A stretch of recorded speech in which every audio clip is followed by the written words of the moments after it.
کے وزیر اعظم شہباز شریف 2 روزہ دورے پر تاجکستان کے دارالحکومت دوشنبے پہنچ گئے ہیں۔ دوشنبے ایئرپورٹ پر تاجک وزیر اعظم، تاجک نائب وزیر خارجہ نے وزیر اعظم کا پرتپاک استقبال کیا۔ وزیر اطلاعات عطا طاہر اور معاملے خصوصی سید طارق فاطمی بھی وزیر اعظم کے ہمراہ ہیں۔ 2 روزہ دورے تاجکستان میں وزیر اعظم تاجک صدر امام علی رحمان سے 2 طرفہ ملاقات کریں گے۔ وزیر اعظم شہباز شریف تاجک صدر سے مختلف شعبوں میں تعاون کے حوالے سے گفتگو کریں گے۔ وزیر اعظم بھارت اور پاکستان کے درمیان حالیہ کشیدگی کے دوران تاجکستان کی حمایت پر تاجک صدر کا شکریہ ادا کریں گے۔ وزیر اعظم شہباز شریف دوشنبے میں کانفرنس میں بھی شرکت کریں گے۔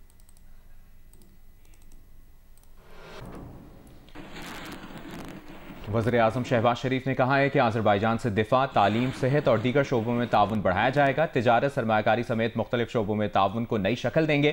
آذربائیجان کے شہر لاشن سے روانگی کے وقت گفتگو کرتے ہوئے وزیر اعظم کا کہنا تھا کہ دونوں ممالک مختلف شعبوں میں تعلقات مضبوط بنانے کے لیے پرعزم ہیں۔ آذربائیجان پاکستان میں $2 ارب کی سرمایہ کاری کرے گا۔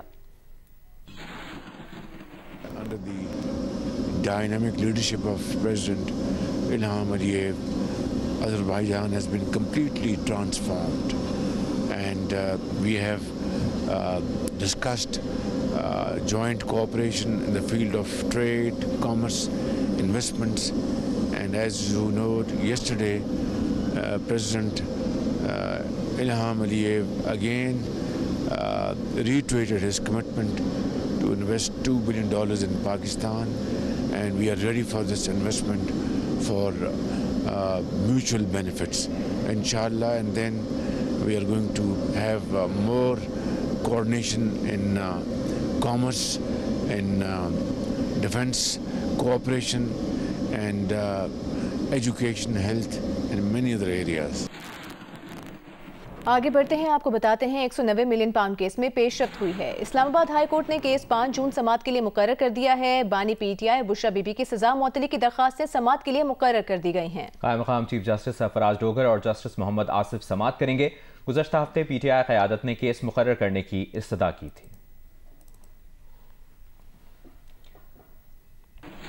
پی ٹی آئی کے رہنما علی ظفر نے کہا ہے کہ بانی پی ٹی آئی نے واضح کر دیا ہے کہ کوئی کچھ لوگ کچھ دو نہیں ہے۔ بات چیت کے لیے ان کے دروازے صرف اسٹیبلشمنٹ کے لیے کھلے ہیں۔ بانی پی ٹی آئی سے ملاقات کے بعد اڈیالہ جیل کے باہر گفتگو میں علی ظفر نے علیمہ خان کے کچھ لوگ کچھ دو کے بیان پر بتایا۔ بانی پی ٹی آئی نے کہا ہے کہ ملک کی خاطر کچھ لوگ کچھ دو کے لیے تیار ہیں۔ انہوں نے ساتھ ہی بڑا واضح کہہ دیا کہ کوئی گیو اینڈ ٹیک نہیں ہے، ہمیں صرف میرے دروازے صرف کھلے ہیں، صرف اور صرف اسٹیبلشمنٹ سے ڈائریکٹلی بات کرنے کے لیے، نیشنل ایشوز کو، یونٹی کی خاطر، اتحاد کی خاطر۔ اس کے علاوہ میں نے کوئی اپنے لیے کوئی چیز نہ مانگنا ہے، نہ کوئی میں اپنے انصاف چاہتا ہوں۔ علیمہ خان کے ایک بیان کی بات گشت ہے جس میں انہوں نے کہا کہ گیو اینڈ ٹیک، اس کے اوپر انہوں نے کلیریفائی کر دیا ہے کہ وہ گیو اینڈ ٹیک صرف اس حد تک ہے کہ پاکستان کے لیے اگر کوئی بات کرنا چاہتا ہے تو بات کرے، لیکن میرے لیے کوئی گیو اینڈ ٹیک کا سوال پیدا ہی نہیں ہوتا۔ اگر کرنا ہوتا تو میں پہلے کر چکا ہوتا، 600 دن میں جیل میں نہ گزارتا۔ Chairman P T I barrister Gohar کا کہنا ہے کہ بانی پی ٹی آئی 2 ٹوک کہہ چکے ہیں کہ وہ ڈیل کے ذریعے باہر نہیں آئیں گے۔ سپریم کورٹ کے باہر میڈیا سے گفتگو کرتے ہوئے بیرسٹر گوہر نے کہا کہ علیمہ خان کی کچھ دو کچھ لوگ کی بات کو غلط تاثر دیا گیا ہے۔ خان صاحب کیٹیگوریکلی کہہ چکے کہ میں کبھی بھی ڈیل کے صورت میں باہر نہیں آؤں گا۔ علیمہ خان صاحبہ نے یہ کہا کہ کچھ دو کچھ لوگ کی بنیاد پر ہم بات چیت کرنے کے لیے تیار ہیں۔ گیو اینڈ ٹیک کی آپ نے بات کی ہے، وہ لوگوں نے مس انٹرپریٹ کیا ہے۔ انہوں نے یہ کہا ہے کہ آپ کیا چاہتے ہیں، یہ کہا ہے، انہوں نے کبھی ایسا نہیں کیا کہ آؤ کچھ ہم سے گیو اینڈ ٹیک کر لو اور لیٹ خان صاحب بھی فری۔ وزیر اعلیٰ خیبر پختونخوا علی امین گنڈاپور کے اہم پیغام کے باوجود بانی پی ٹی آئی نے مذاکرات کا راستہ چننے سے انکار کر دیا۔ بانی پی ٹی آئی نے مذاکرات کے بجائے عوام کو متحرک کرنے کا فیصلہ کر لیا۔ ایڈیٹر انویسٹیگیشن دی نیوز انصار عباسی کی رپورٹ کے مطابق باخبر ذرائع کا کہنا ہے کہ علی امین گنڈاپور نے بانی اور پارٹی کے دیگر رہنماؤں سے کہا تھا کہ حکومت کے ساتھ مذاکرات کے آغاز کے لیے موزوں حلقوں سے مثبت اشارہ ملا ہے۔ ان اشاروں کو اسٹیبلشمنٹ کی جانب سے بالواسطہ منظوری سے تعبیر کیا گیا۔ بانی پی ٹی آئی نے یہ پیغام ملنے پر پیشکش مسترد کرتے ہوئے پارٹی قیادت کو سڑکوں پر احتجاج کے لیے تیار رہنے کی ہدایت کر دی۔ پاکستان کرپٹو کونسل کے سربراہ بلال بن ثاقب نے کہا ہے کہ پاکستان نے بٹ کوائن اسٹریٹجک ریزرو کے قیام میں امریکہ کی پیروی کی ہے.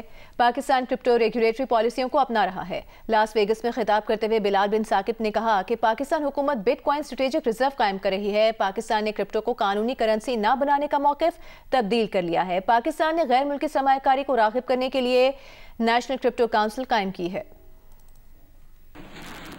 آئی جی آزاد کشمیر رانا عبد الجبار نے بتایا کہ گزشتہ روز دہشت گردوں کی موجودگی اطلاع پر پولیس نے حسین کوٹ میں کارروائی کر کے فتنہ الخوارج کے مقامی سربراہ زرنوش سمیت 4 دہشت گرد ہلاک کر دیے.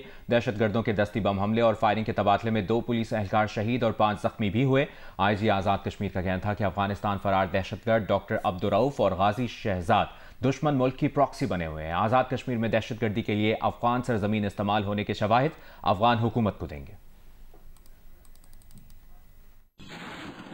حسین کوٹ جو کہ سٹی تھانہ راولا کوٹ کی حدود میں آتا ہے، ایک جنگل کا ایریا ہے، وہاں پر اس کی اطلاع ملی کہ ایک غار میں یہ موجود ہیں دہشت گرد. زرنوش جو کہ فتنۃ الخوارج کا لوکل چیپٹر کا اس وقت سربراہ تھا، اور اس کے ساتھ 4 اور جو دہشت گرد ہیں وہ موجود ہیں. اس اطلاع پہ پولیس نے وہاں پر شام کو تقریباً کوئی مغرب کے بعد کوئی 8 بجے کے قریب ریڈ کیا، اور وہاں پر جیسے ہی پولیس پارٹی پہنچی ہے تو ان کو کہا گیا کہ آپ گرفتاری دے دیں. انہوں نے گرفتاری دینے سے انکار کرتے ہوئے ساتھ ہی پولیس پہ دستی بموں اور کلاشنکوف اور باقی خودکار ہتھیاروں سے حملہ کیا. اور اس انکاؤنٹر میں جو پولیس جوان وہاں پہ گئے ہوئے تھے، ہمارے 2 پولیس جوان شہید ہوئے اور 5 جو تھے وہ ہمارے سیریس زخمی ہوئے، جو کہ ابھی CMH راولا کوٹ اور راولپنڈی اور اسلام آباد میں زیر علاج ہیں. چیئرمین اسلامی نظریاتی کونسل علامہ راغب نعیمی نے خارجی دہشت گرد نور ولی کے پاکستان کے خلاف بھارت کی مدد کرنے کے بیان کی شدید مذمت کی ہے. ایک بیان میں علامہ راغب نعیمی نے کہا کہ پاکستان جیسے اسلامی ملک کے خلاف کفار سے مدد مانگنا یا پاکستان کے خلاف کسی کارروائی میں کسی کافر کی مدد کرنا کسی طور پر جائز نہیں ہے. خارجی دہشت گرد نور ولی کے بیان سے پتہ چلتا ہے کہ یہ لوگ فتنہ الخوارج کے سرغنہ ہیں. یہ لوگ نہ تو پاکستان اور نہ ہی اسلام کے ہمدرد ہیں. کے بیان نے اس بات کی حقیقت کو آشکارا کر دیا کہ یہ لوگ جو فتنۃ الخوارج کے سرخیل ہیں نہ تو پاکستان کے حامی ہیں اور نہ ہی اسلام کے ہمدرد. اور تو اور آج ہمیں یہ سننے کو مل رہا ہے کہ نور ولی نے ہندوستان اور اسرائیل کے ساتھ معاہدہ کر لیا کہ پاکستان کے اوپر حملہ کیا جائے تو ہم آپ کے ساتھ ہوں گے، اور پاکستان کو نقصان پہنچانے کے لیے نور ولی اور اس کا گروہ ان کا ساتھ دے گا. اور اس کے لیے نبی کریم صلی اللہ علیہ وآلہ وسلم کا معاہدہ دلیل کے طور پہ لایا جا رہا ہے کہ انہوں نے کفار سے مدد لی، کفار سے معاہدے کیے.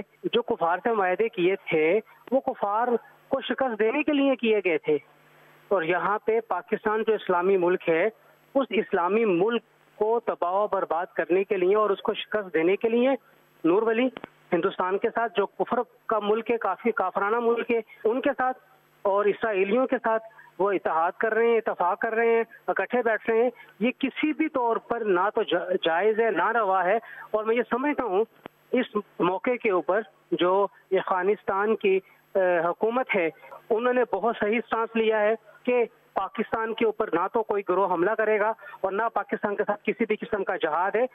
گویا وہ یہ کہنا چاہ رہے ہیں کہ ہم افغانستان کی سرزمین کو اب کسی بھی طور پہ پاکستان کے خلاف استعمال نہیں ہونے دیں گے. انتہائی خوش آئندے، اور ہمیں اس پیغام افغانستان کو خیر کی نگاہ سے دیکھنا چاہیے اور اسے اپریشیٹ کرنا چاہیے. پاکستان کے پہلے state of the art Nawaz Sharif centre of excellence for early childhood education کا قیام عمل میں لایا گیا ہے. وزیر اعلیٰ پنجاب مریم نواز نے سینٹر فار ارلی ایجوکیشن میں انرولمنٹ مہم کا آغاز کر دیا. صوبائی وزیر تعلیم کا بیٹا centre for early childhood education میں سب سے پہلے داخلہ لینے والوں میں شامل ہے. مریم نواز نے پری اسکول بیل بجا کر centre for excellence for early childhood education کا باقاعدہ آغاز کیا. وزیر اعلیٰ پنجاب نے Nawaz Sharif centre of excellence for early childhood education کی آفیشیل یونیفارم کی بھی رونمائی کی. وزیر اعلیٰ نے والدین اور بچوں کے ساتھ تصاویر بنوائیں اور کلاس رومز کا معائنہ کیا. وزیر اعلیٰ مریم نواز نے کلاس روم میں جا کر بچوں کو تحائف بھی پیش کیے. ننھے بچے نے اپنا نام لکھ کر دکھایا تو وزیر اعلیٰ مریم نواز نے شاباش دی اور پیار کیا.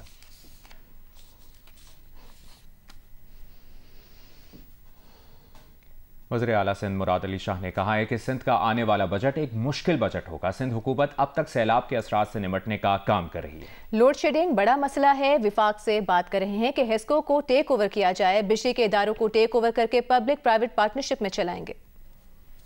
ابھی کچھ دنوں میں بجٹ بھی آنے والا ہے اور یہ ایک مشکل بجٹ ہوگا، اس لیے کنسٹرینٹس بہت زیادہ ہیں اسپینڈنگ کے اوپر۔ انفلیشن کی وجہ سے ہمارا نان ڈیولپمنٹ ایکسپینڈیچر بہت بڑھ رہا ہے، ڈیولپمنٹ پہ ہمیں کچھ کرٹیلمنٹس کرنی پڑ رہی ہیں، اس وجہ سے پھر ہمارے اوپر جو 2022 کا فلڈ آیا تھا ابھی تک ہم اس کی جو ریہیبلیٹیشن ہے اس کا کام کر رہے ہیں، لیکن ڈسپائٹ دیٹ ہم نے سلو ڈاؤن نہیں کیا۔ یہ بلدیہ کا اسپتال اسی دوران بنا ہے، اس کا فائدہ تو باقی پورا سندھ اور بلوچستان کے لوگ بھی اس سے مستفید ہو رہے ہیں۔ مورو واقعے کی بات کی، بہت ہی میں کہتا ہوں کہ پوری چیز کو جتنا کنڈیم کیا جائے وہ کم ہے۔ ماحول کو خراب کرنے کے لیے ایک ریزالوڈ ایشو کو کچھ لوگ آگے جمع ہو جاتے ہیں اور ان کے تانے بانے اب تو سب کو پتہ ہے کہ کہاں سے آ رہے تھے۔ بانی پی ٹی آئی کی ہمشیرہ علیمہ خان نے کہا ہے کہ انہوں نے یہ بیان دیا تھا کہ بتایا جائے بانی پی ٹی آئی ایسی کیا چیز چھوڑیں کہ رہا ہو جائیں، لیکن بانی پی ٹی آئی کو تو قانون کی بالادستی کے موقف سے پیچھے ہٹنے کا کہا جا رہا ہے۔ اڈیالہ جیل کے باہر میڈیا سے گفتگو میں علیمہ خان نے دعویٰ کیا ہے کہ بانی پی ٹی آئی کو قانون کی بالادستی کے موقف سے پیچھے ہٹنے کا کہا جا رہا ہے۔ حکومت کے پاس اس کے علاوہ کوئی اور مطالبہ ہے تو پی ٹی آئی قیادت کو بتایا جائے۔ علیمہ خان نے کہا کہ بانی پی ٹی آئی نے انہیں بتایا کہ 2 سال پہلے ان سے کہا گیا تھا کہ وہ 3 سال خاموش رہیں اور حکومت چلنے دے، لیکن بانی ان کا موقف تھا کہ وہ 3 سال کیا 3 منٹ بھی نہیں جھکیں گے۔ بانی پی ٹی آئی کو 9 مئی کے حوالے سے معافی مانگنے کا بھی کہا گیا تھا، لیکن بانی پی ٹی آئی نے جواب دیا کہ معافی وہ مانگیں جنہوں نے تشدد کیا ہے۔ علیمہ خان نے کہا کہ بانی پی ٹی آئی کا پارٹی کے لیے پیغام ہے کہ مضبوطی سے کھڑے ہونے کا وقت آ گیا ہے، جو لوگ وزن نہیں اٹھا سکتے الگ ہو جائیں، کوئی گلہ نہیں۔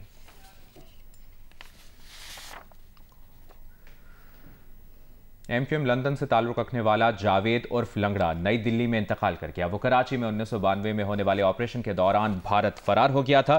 خاندانی ذرائع نے بھی انتقال کی تصدیق کی ہے۔ کراچی میں پولیس اہلکاروں کے قتل اور ٹارگٹ کلنگ میں ملوث ایم کیو ایم لندن کا کارکن جاوید لنگڑا مختلف بیماریوں میں مبتلا تھا۔ ایم کیو ایم لندن کے ذرائع نے بھی اس بات کی تصدیق کی ہے۔ کراچی کے سابق پولیس آفیسر راؤ انوار کا بتانا ہے کہ جاوید لنگڑا کی موت طبعی طور پر ہوئی ہے۔ ان کا کہنا تھا کہ جاوید عرف لنگڑا پولیس اہلکاروں کے قتل، اغوا، پولیس مقابلوں اور دیگر سنگین جرائم میں ملوث تھا۔ جاوید لنگڑا 1992 کے آپریشن کے دوران ملک سے فرار ہو گیا تھا اور بعد میں نئی دلی پہنچ گیا تھا۔ سابق ایس ایس پی راؤ انوار نے مزید بتایا کہ جاوید لنگڑا نے خالو کی بیٹی سے شادی کی تھی، جبکہ خالو کا تعلق بھارتیہ جنتا پارٹی سے تھا۔ جماعت اسلامی حافظ نعیم الرحمان کا کہنا ہے کہ بجٹ آنے والا ہو تو قوم ٹیکس سے پریشان ہوتی ہے، حکومت کی نااہلی عوام کو بھگتنا ہوگی۔ پری بجٹ سیمینار سے خطاب میں حافظ نعیم الرحمان نے کہا کہ نظام کی تبدیلی سے معیشت کو بہتر کیا جا سکتا ہے۔ بجٹ آنے والا ہے اور جب بجٹ آنے والا ہوتا ہے تو قوم بہت پریشان ہوتی ہے کہ اب مزید ٹیکسوں کے بم پھینکے جائیں گے اور حکومت کی جتنی نااہلیاں ہیں وہ ساری عوام کو بھگتنی پڑیں گی، اور لوگ ایک سراسیمگی میں ہوتے ہیں، خاص طور پر وہ لوگ کہ جو پہلے سے ٹیکس دے رہے ہوتے ہیں۔ ان کو اور زیادہ خدشہ ہوتا ہے کہ آئی ایم ایف کو تو اپنے اہداف پورے کروانے ہیں۔ اصل مسئلے کا حل اسی طرح ہے جس طرح یہاں بیان کیا گیا ہے کہ پورے نظام کی تبدیلی ہونی چاہیے، پورا معاشی نظام بدلنا چاہیے، اور بات اب صرف پاکستان کی نہیں ہے بلکہ اب تو پوری دنیا ایک نئے عالمی نظام کی طرف دیکھ رہی ہے۔ ہم نے جو قرضے لیے ہوئے ہیں اس کی اگر ہم تفصیل میں جاتے ہیں تو ہمارے قرضے بنتے ہیں تقریباً 80,000 ارب روپے، یعنی یہ بن جاتے ہیں کوئی 250 ارب ڈالر بنتے ہوں گے تقریباً، ایسا ہی ہے، آپ لوگوں کو نمبر زیادہ اچھے پتہ ہوں گے، اور یہ ہے 0.3 ٹریلین کہہ لیں آپ۔